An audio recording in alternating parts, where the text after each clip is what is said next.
Hello everybody, this is Jordan Etienne today, and I'll be telling you guys about there are many reasons for breaking up and terminating a relationship, whether it's a marriage, friendship, or boyfriend-girlfriend. Reasons can be a burden, reasons can be a lack of sexual chemistry, reasons can be going in two different directions. They could be issues with responsibility. It could be somebody doesn't take the trash out, somebody doesn't hold their part down, somebody doesn't do this, somebody doesn't do that. Couples begin to stop doing things like going on dinner dates, things like movies. They begin to drift apart and not do things that once gave them that intimacy. And once that intimacy is gone, they begin to seek that elsewhere in things like their personal lives, their jobs, their things like that. They begin to slowly lose what made them one and begin to become two separate people instead of one being, like one true relationship.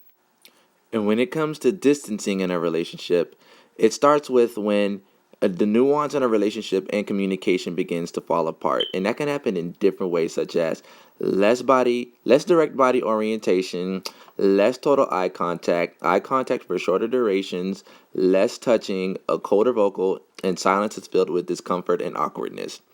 This happens where, in a relationship, the person becomes more of a I kind of person, where it's all about me, myself, and I, and us is not included in the situation.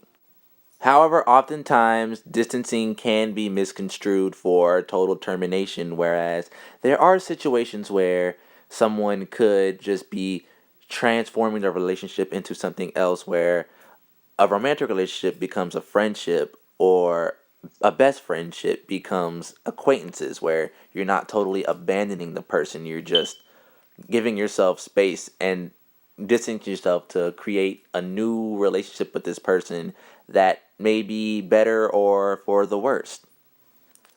It could be just that a friendship is more intimate than a romantic relationship where two people can interact as just friends. So distancing doesn't always equal to termination. It could just be the other person needs space, the other person is not fulfilled in that relationship, that other person needs to seek that rewarding feeling somewhere else, and it's not going to be with the person that they're currently with. The same can be said for parent-child relationships, where the child does grow out of their relationship with the parent, whereas the child begins to go out into the world and seek different things, different that challenge what their parents have taught them. So the same can be said for parent-child relationships, as well as friends, platonic, male, female, anything of that sort. And then finally, we have it where it comes to the farewell, where the farewell speech is where you say your goodbyes. You summarize what happened in the relationship or what caused the termination to begin with, and then you're signaling the impending decrease of communication, meaning this is how much we could talk, goodbye.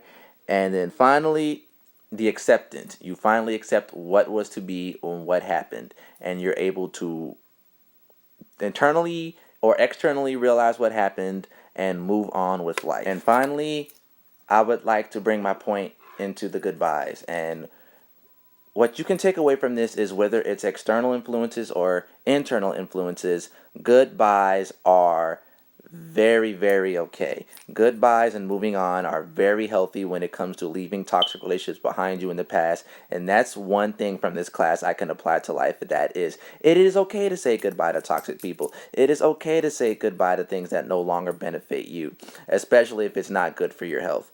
That is the number one thing in this class I feel like everyone should take away from this.